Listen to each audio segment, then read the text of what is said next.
से कोई पूछे कि आपने लॉकडाउन के दौरान क्या किया, तो सच बताऊं तो हर रोज़ मैंने सिर्फ कहानियाँ, अलग अलग राइटर्स और क्रिएटिव्स उनके साथ ब्रेनस्टॉर्मिंग की है. So right now just concentrating on different stories and the content जो हमको ऑडियंस को दिखाना है, जो थोड़ी सी कुछ अलग कहानियाँ हो जहाँ से लोग देखें कि हाँ यार. Hi friend, this is Aniruddh Dave and you are watching this on Tele Chakkar. पर पहले तो कंग्रेचुलेशंस, पापा बनने की खुशी कैसी रही है आपकी, ये पहले फैंस को बता दीजिए. ये एक अलग अनुभव है, एक अलग खुशी है और शायद मुझे लगता है कि इसे शब्दों में नहीं बयां कर सकते. So I am so happy and feeling blessed.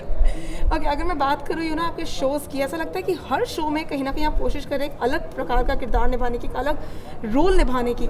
इस नए शो के बारे में क्या बताना चाहेंगे? सो जहाँ तक आप अलग अलग रोल्स और कैरेक्टर्स की बात कर रहे हैं, तो जुर्म और जज्बात ये जो शो है शेमारू टीवी का, सो ये शो मैंने प्रोड्यूस किया है. So I am so happy for this also because I got an opportunity to make something different, एक अलग तरीके का कंटेंट. बिकॉज आज पेंडेमिक के बाद अगर आप देखें तो सिचुएशन ऐसी हो गई कि काफ़ी एक जनता जो है वो वेब की तरफ एकदम से शिफ्ट हुई है. बिकॉज लोगों ने इस दौरान काफ़ी अच्छा कंटेंट देखा और अलग अलग तरीके की कहानियाँ और जिनसे वो अपने आप को रिलेट कर पाया. उसका कारण वो था कि बहुत ज़्यादा रियलिज़म था, रियलिस्टिक अप्रोच, जो एक ऑडियंस तुरंत उससे कनेक्ट हो पाए. तो तुरंत पूरा एक इंटरप्रिटेशन चेंज हो जाता है जब आप एक अलग कहानी देखते हैं और आपके मन में क्या आता है, आप उसको कैसे लेते हैं, अपने इर्द गिर्द आसपास से आप उसको कनेक्ट करते हैं. तो वैसी कुछ कहानियाँ हैं जिसका नाम जुर्म और जज्बात है, कि जुर्म बहुत सारे होते हैं लेकिन उसके पीछे जज्बात होते हैं. तो एक मुझे अपॉर्चुनिटी मिली एक्ट करने की. जहाँ तक बात है तो मेरा अपना प्रोडक्शन है और कभी ना कभी तो मैं इसमें एक्ट कर ही लूँगा. So right now just concentrating on different stories and the content जो हमको ऑडियंस को दिखाना है, जो थोड़ी सी कुछ अलग कहानियाँ हो जहाँ से लोग देखें कि हाँ यार, अगर कोई इंसान क्राइम करता है तो वो जन्मजात कोई क्रिमिनल नहीं होता. उसके पीछे उसके कुछ इमोशंस होते हैं, अलग अलग. वो 9 रस हैं, चाहे वो रौद्र रूप में एकदम से आ जाता है, वो बेभत्स रूप धारण कर लेता है, श्रृंगार में प्यार मोहब्बत है, तो क्या चीज़ होती है, क्या घृणा उसमें ऐसी आ जाती है, और वो किस पीक पे वो एक मेंटल टेम्परामेंट होता है वो पहुंच जाता है कि वो जुर्म कर देता है, क्राइम कर देता है. So this show is all about. But then अगर मैं कहूँ कि that the concept is not something simple. It's not like a romantic thing or maybe it's not some like a normal serial जो हम लोग देखते हैं. ये बहुत ही ज़्यादा सस्पेंस से भरा है, ये बहुत ही ज़्यादा मे बी वॉयलेंस से भरा होगा. आपका कितना इनपुट रहा, बिकॉज ऑब्वियसली सिर्फ प्रोडक्शन हाउस की बात नहीं होती है. आई एम श्योर आपने अपना स्क्रिप्टिंग में दिया होगा, अपने स्टोरीज में अपना वो दिया होगा.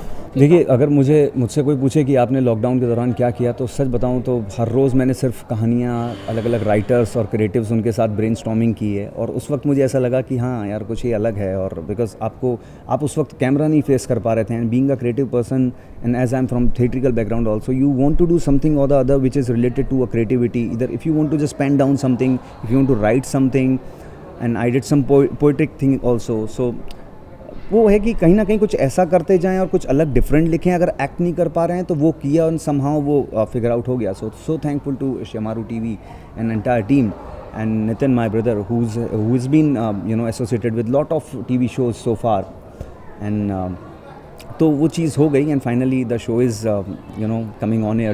Well, I'm not going to say that it's a bad choice, but why Ronit sir? Because it's the best choice I feel. But yeah. See, I feel that Ronit sir has seen the golden period of Indian television. आज समय बिल्कुल दौर बदल चुका है, but जिस वक्त television was so huge and you just name the character, like आप अगर मिस्टर बजाज का नाम बोलें या चाहे केडी अदालत बोलें, वो एक ऐसे शोज़ थे जो एक अलग एरा था. आज भी टेलीविजन बहुत बढ़ रहा है, मतलब it's taking leaps and bounds, और टीवी किसी से कम नहीं है, as I always say. But Ronit sir एक रियलिस्टिक अप्रोच की, जैसे मैंने अभी आपसे पहले बातचीत की, तो आप इस चीज़ को समझना बहुत ज़रूरी है कि आज वेब जो लोग देख रहे हैं, जैसे कि रोनित जी भी तो कर रहे हैं वेब में या फिल्मों में काम कर रहे हैं, वो एक बड़ा अंडर प्ले वाला गेम है. अगर मैं एक सूत्रधार की बात भी करूं तो उसका एक पैटर्न बिल्कुल अलग है, वो डिफरेंट है अभी तक आज तक. और आप जो हम देखते हैं वो बड़ा एक एग्रेसिव उसमें होता है. एग्रेशन ठीक है, ज़रूरी है, गुस्सा आता है जब कहीं क्राइम होता है आपके हमारे आसपास, लेकिन मुझे लगता है कि एक सहजता के साथ किसी चीज़ को बता देना जो अच्छी लगे ऑडियंस को, और जो समझ में आए कि हाँ अगर ये जुर्म हुआ तो क्यों हुआ. So okay, last thing I want to know here from you is this much that web is the new thing. आप कह रहे हैं मैं कभी ना कभी तो इसमें आऊँगा, लेकिन कोई एक ऐसा जॉनर जिसमें आप अपने मे बी वेब की दुनिया में अपना शुरुआत करना चाहेंगे? देखिए, जैसे कि मैंने कहा कि ये शो भी जो है इसमें सारे रस आ गए. रोमांस होता है तो फिर कहीं ना कहीं एक आप उस लेवल पे पहुंच जाते हैं कि जहाँ पे आप एक क्राइम करना एक क्राइम हो जाता है किसी से, तो उसके अंदर सारे होते हैं, उसमें थ्रिलर भी होता है, सस्पेंस भी होता है, रोमांस भी होता है, यू नो, एक यूथ बेस्ड चीज़ें भी आती हैं, तो it's a kind of you know mixture and a good bouquet of all the emotions. Any parting words you want to give your fans, कुछ बताना चाहेंगे? Thank you so much everyone, आप लोगों ने जो प्यार दिया एज एन एक्टर, जो मैं शोज़ करता हूँ या फिल्म कर रहा हूँ, आगे ऐसे भी और अपना प्यार देते रहें और इस प्रोजेक्ट को भी देखें, बिकॉज मैंने इसमें बहुत अपना समय दिया है और कोशिश की है कि कुछ एक ऐसा कंटेंट बनाऊँ जो इंडियन ऑडियंस देखे, टेलीविज़न पे कुछ अलग हट के देखे। So please keep loving, keep blessing and be blessed. Thank you so much.